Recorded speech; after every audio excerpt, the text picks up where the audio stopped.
తెలంగాణ రాష్ట్ర వ్యాప్తంగా సంక్షేమ హాస్టల్లో డైట్ ఛార్జీలు మరియు కాస్మెటిక్ ఛార్జీలు పెంచడంతో విద్యార్థుల్లో అటు ఉపాధ్యాయుల్లో హాస్టల్ వార్డన్లు వాళ్ళందరూ కూడా సంతోషం వ్యక్తం చేస్తూ ఉన్నారు.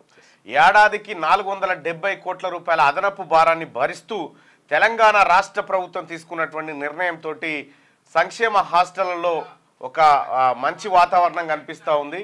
నిన్న నేను ఆలేరు నియోజకవర్గం రాజాపేటలో ఉన్నటువంటి గురుకుల పాఠశాలకి హాస్టల్కి వెళ్ళడం జరిగింది.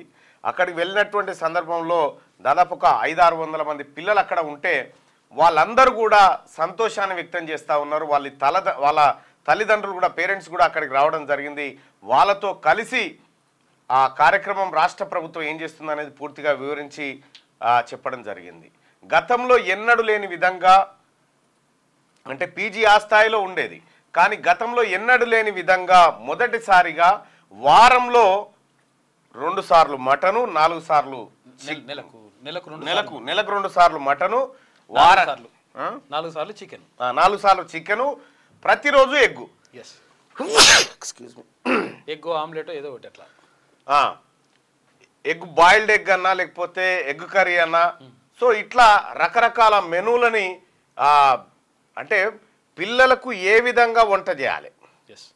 గడ బుక్ ఉంతేపో ఎల్లో కలర్ గడ టేబుల్ మీద వంట ఎట్లా చేయాలి, ఏమేమి వేయాలి, ఏది ఎంత వాడాలి, 100 పేజీల బుక్కే తయారు చేసింది గవర్నమెంట్. అంటే సంక్షేమ హాస్టల్లో ప్రభుత్వ హాస్టల్లో చదువుకునేటువంటి పిల్లలకు ఆహారం ఏ విధంగా అందియాలనే దాంట్లో రాష్ట్ర ప్రభుత్వం 100 పేజీల బుక్ తయారు చేసి పెట్టింది. ఆ మెనూ ప్రకారం ఈ రోజున్న కూరగాయ రేపు ఉండకూడదు, రేపున్నది ఎల్లుండి, ఇట్లా వారం అంతా చేంజ్ కూడా అట్లనే. బ్రేక్ఫాస్ట్ కూడా అదే, బ్రేక్ఫాస్ట్ కూడా చేంజ్, డిన్నర్ కూడా చేంజ్, బ్రేక్లో మళ్ళా ఉడకబెట్టిన శనగలు ఇవన్నీ ఇట్లా.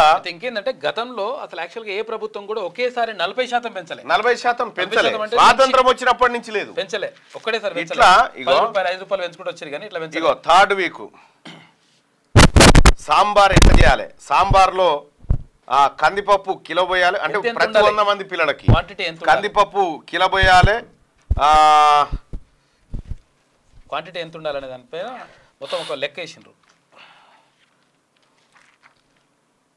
ఆలు కుర్మా ఎట్లా చేయాలి, చపాతీ ఎట్లా చేయాలి, చపాతీకి గోధుమ పిండి ఎంత తీసుకోవాలి, 100 మంది పిల్లలకు 13 కిలోల పిండి తీసుకోవాలి, సన్ఫ్లవర్ ఆయిల్ కేజీ పోయాలి, పొటాటో 5 కేజీలు, ఆ తర్వాత సన్ఫ్లవర్ ఆయిల్ 300 ml, ఆనియను అర్ధ కిలో, కారం 200 గ్రాములు, పసుపు 30 గ్రాములు, సాల్ట్ 100 గ్రాములు, ఇట్లా జీలకర్ర 15 గ్రాములు, ఆవాలు 15 గ్రాములు, టొమాటో 500 గ్రాములు, గరం మసాలా 50 గ్రాములు, కొబ్బరి పొడి 100 గ్రాములు, జింజర్ పేస్ట్ అల్లం వెల్లిగడ్డ పేస్ట్ 30 గ్రాములు. ఇట్లా ఒక్కటి ఆలు కుర్మా తయారు చేయడానికి ఎట్లా చేయాలి, ఇట్లా ప్రతి వస్తువు తయారీ ఏ విధంగా ఉండాలి, ఎన్ని గ్రాములు ఉండాలి అనేది క్లియర్గా రాష్ట్ర ప్రభుత్వం తెలంగాణ సంక్షేమ హాస్టల్లో ఉన్నటువంటి పిల్లల భోజనం కోసమే 100 పేజీల దిశానిర్దేశాన్ని తయారు చేసింది తెలంగాణ ప్రభుత్వం. నిన్న సంక్షేమ హాస్టల్లోకి పోతే నిజంగా గతంలో కంటే ఇప్పుడు చాలా మెరుగనిపిస్తుంది సార్ సంక్షేమ హాస్టళ్ల పరిస్థితి అని చెప్పి అటు తల్లిదండ్రులు విద్యార్థులు అందరు చెప్తున్నటువంటి మాట. దాన్ని ఉంటే ఒకసారి ఆ లింక్ ఒకసారి హరీష్ రావు అంటుండే మేము ఫైట్ చేస్తాడు, ఫైట్ తల కూడా 10 ఏళ్ళు ఏం చేసినట్టు నువ్వు ఫైట్ చేస్తేనే మీ లీలలు బయటకు వచ్చినాయి. మీ గత ప్రభుత్వం లీలలు బయటకు వచ్చింది ఫైటింగ్, మీ ఫైటింగ్ వల్లనే.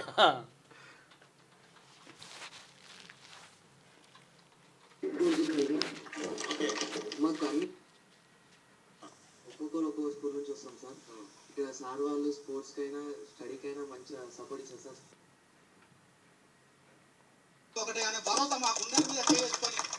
తల్లిదండ్రుల భరోసా చూడండి. ఇప్పటికీ చాలా పరిణామాలు అంత ముందుకు వేరే విధంగా ఉండే, ఇప్పుడు చాలా మారినాయండి. ఇప్పుడు ఇంకా ఈ ప్రభుత్వం వచ్చిన తర్వాత ఇంకా మారుస్తున్నారు కాబట్టి మాకు అలాంటి సిచ్యువేషన్ లేకుండా మంచిగా ఉండి తల్లిదండ్రులు చెప్తున్న ఒపీనియన్ ఇది.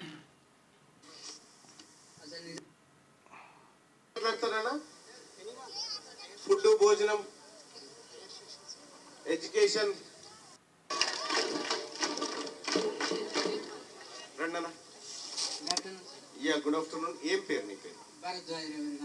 భరద్వాజ్. ఎక్కడి నుంచి ఇక్కడికి వచ్చావు? మిర్యాలగూడ నుంచి వచ్చావు. ఏం చదువుతున్నావు? First BiPC. ఇక్కడికి అంటే మిగతా చోటికి ఇక్కడికి ఉన్న తేడా ఏంది? అసలు నిజంగా చెప్పాలంటే ఫస్ట్ ఆఫ్ ఆల్ మిమ్మల్ని నేను చాలా చూసాను మీ వీడియోలు, ఇంకా మీరు చెప్పే మాటలు కావచ్చు, ప్రశ్నించే తీరు కావచ్చు, ఇలాంటి మనిషిని మనం జీవితంలో చూడాలని నాకు ఆ అదృష్టాన్ని ఇచ్చింది ఈ క్యాంపస్. అందరి తరఫు నుంచి మీకు థ్యాంక్స్ చెప్పుకుంటున్నా సార్. థ్యాంక్స్ అయ్యారు సార్, మనకి ఎందుకు ఇంత ఇచ్చినారు, ఎందుకు ఇంత చేస్తున్నారు, అందరు చేస్తారని కూడా మీకు మాట ఇస్తున్నా సార్. మీలాంటి లెజెండరీ పర్సన్ నేను కలిసినందుకు సార్ ఒక్కసారి హక్ చేసుకుని. మండలం ఎల్లారెడ్డిగూడెం విలేజ్. ఇట్లా తల్లిదండ్రుల ఒపీనియన్ గ్యాదర్ చేసినాము, అటు విద్యార్థుల ఒపీనియన్ గ్యాదర్ చేసినాము, అధికారులు, ఆ తర్వాత పత్రికా సోదరులు, గ్రామస్తులు అందరి సమక్షంలో ఒపీనియన్ గ్యాదర్ చేస్తే చాలా అద్భుతమైనటువంటి మార్పు సంభవించింది తెలంగాణ రాష్ట్ర ప్రభుత్వం తాజాగా తీసుకున్నటువంటి నిర్ణయంతో. కాస్మెటిక్ అండ్ డైట్ ఛార్జీలు పెంచడంతో చాలా ఉపయోగం జరిగింది. స్వచ్ఛమైనటువంటి వంట పదార్థాలను వాడుతూ మాత్రమే ఇవన్నీ చేయాలని చెప్పి క్లియర్గా అన్ని ప్రమాణాలను మనం ప్రింట్ చేసుకోవడం జరిగింది. సంక్షేమ హాస్టల్లో గతంలో ఎట్లుండే హరీష్ రావు గారు, మీ హయాంలో మీరు ఏలినటువంటి 10 సంవత్సరాల్లో 10 పైసలన్న పెంచిరా డైట్ ఛార్జీలు పిల్లలకి? పెంచురని ఎంత మొత్తుకున్నా కానీ, పెంచురని మొత్తుకుంటే కూడా ₹1 పెంచలే. కాస్మెటిక్ ఛార్జీలు పెంచలే. 40% ఇవాళ పేద పిల్లలకు పెంచి సంక్షేమ హాస్టళ్ళు అంటే అద్భుతమైనటువంటి వసతులు ఉంటాయని చెప్పి వాళ్ళ తెలంగాణ రాష్ట్ర ప్రభుత్వం నిర్వహించి కార్యక్రమాన్ని చేపట్టింది. ముఖ్యమంత్రి రేవంత్ రెడ్డి గారికి చదువు పట్ల, విద్యార్థుల పట్ల ఉన్నటువంటి శ్రద్ధకు కృతజ్ఞతలు తెలియజేస్తూ ముఖ్యమంత్రి గారికి కూడా కొన్ని సూచనలు. సార్ ఆయన ఏమంటారు, విద్యా విధానాన్ని సంపూర్ణంగా మారుస్తామనేటువంటి మాట చెప్తా ఉన్నారు. 2-3 విషయాలు నేను అబ్జర్వ్ చేసినటువంటి కాడికి, ఈ రాజపేటలోనే కాదు, రాజపేటలో ఏది ఒక 1000 లీటర్ కెపాసిటీ ఆర్ఓ ప్లాంట్ ఉంది.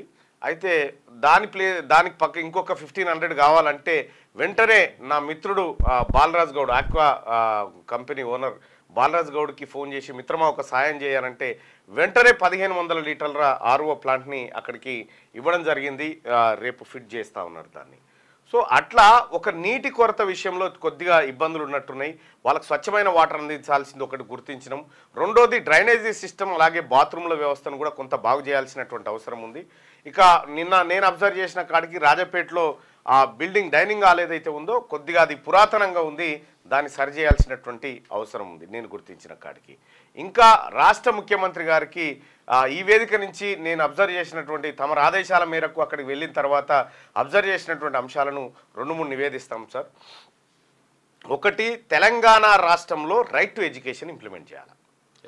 అంటే 25% మంది పేద పిల్లలకు అన్ని ప్రైవేట్ స్కూళ్ళలో కూడా ఫ్రీ ఎడ్యుకేషన్ దొరికేలాగా చేయాలి సార్. దాని మీద మనకు పడే భారం తక్కువ, కేంద్ర ప్రభుత్వమే ఎక్కువ బర్డన్ మోస్తూ ఉంటుంది. కాబట్టి దాన్ని యూటిలైజ్ చేసుకోవాలా. మొత్తం 25% సీట్లను పేద పిల్లలకి ఇవ్వడం కోసం రైట్ టు ఎడ్యుకేషన్ మనం ఇక్కడ ఇంప్లిమెంట్ చేయాలి.